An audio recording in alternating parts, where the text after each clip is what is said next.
مشر زما کوېسچن دا دی جي چې مطلب نن سبا دا کوم پی ټي ایم دی یا ان ډي ایم دی موږ د لوی افغانستان خبره کوو چې امن یو سړی غواړي چې د هغې دپاره د یو کور ضرورتي دي نو موږ له پکار دا دی چې موږ د پاکستان سره یو شو یا موږ د لوی افغانستان برخه جوړه شو یا موږ ځان له پښتونستان جوړ کړو چې امن غواړو چې لکه تاسو اوس خبر وکړئ چې موږ سره شناختي کارډ دی لکه زموږ مشران باچا خان رحمت الله علیه وګوري یا زموږ چې کوم نور علما ابوالکلام آزاد محمود الحسن او حسین احمد مدني صاحب هغوی خو چې کومه دا خبره کړې وه چې مطلب پاکستان باچا خان رحمت الله علیه چې کله په ګورنر هاوس کې د قائد اعظم سره ملاو شو نو دا یې ورته ویل چې پاکستان مه جوړوه ځکه چې هلته ته هغه کوم خلک یا ته په اقلیت کې وساتل مسلمانان هغه دې هم غر کړل او بله خبره دا ده چې تاله د پیالې هم نه ځای درکوي او ځان له د خانک هم نه ځای نو هغوی خو د پاکستان حمایت نه و کړی مطلب موږ له اوس پکار چې د پاکستان حمایت وکړو چې موږ ځان لپاره امن غواړو یا د افغانستان سره درې رنګه بیرغ راوالو او یا چې کومه دی ځان له خپل پښتونستان انتخاب کړو بیا که موږ د افغانستان سره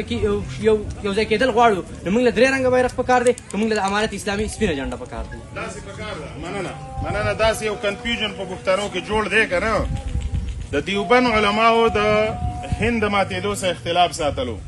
چې کله پاکستان جوړ شو هندوستان جوړ شو نو ډیرو خلکو د باچا خان پورې اختلاف ساتلو خو د هغوی وینا بیا دا وه چې دا وطنونه جوړ شو یو جومات چې جوړیږي نو د هغې د ځای په باره کې خو اختلاف وي چې دلته دې جوړ شي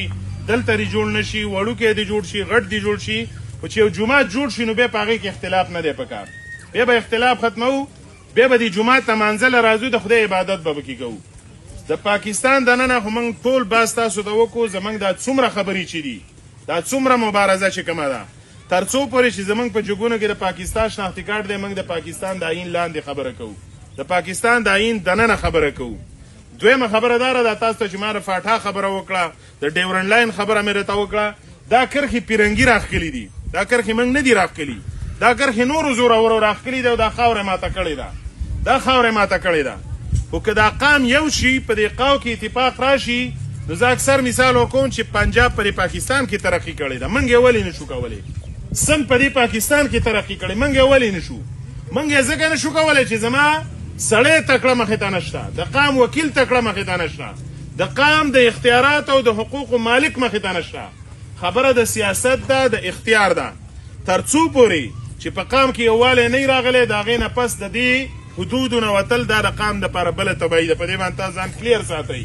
زموږ دویم کوشش دا دی د پاکستان په چوکاټ کې دننه موږ پښتانه رایو کوو د فاټا کرښه وه دا ماته شه دویم برټش بلوچستان جنوبي پښتونخوا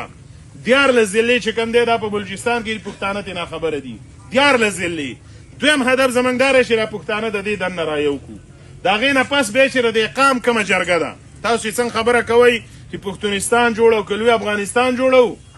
په دې حالاتو کې دننه چې دا قام صحیح فیصله نشي کولی نو بله فیصله هرګز نشي کولی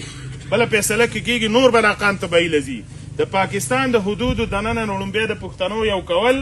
د آیین لاندې حقوق راوستل چې آیین راسه څوک نه مني دا غوښتنه به کوو چې په بله کومه لار راسه ځي که بیا هم هغه زوروري نه مني نو بیا د دې ټول قام چې جرګه وشو جرګه به ځان له بیا د پي ټي آی نه وي به د پي ټي ایم او بیا د ان پي نه وي ځان له د یو چا خبره دا نه ده دا ټول قام چې رایو شو او کومه فیصله بیا کوله هره فیصله دا قام کولی شي خو د هغې نه مخکې موږ د پاکستان د آیین لاندې به خبره کوو د قانون لاندې کوو په دې کې موږ ته ازادي ده په دې کې موږ ته د خبرې حق شته دی او بله بدبختي ده د افغانستان خبره کوئ یعنی افغانستان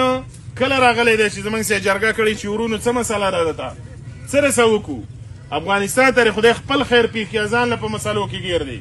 موږ د افغانستان دپاره هم خیر غواړو د لر او بر افغان چې وایو که نه د دې مطلب دا دی چې موږ یو ورونه یو د ګوسلۍ نه اخوا هم افغانان دي او دېخوا هم افغانان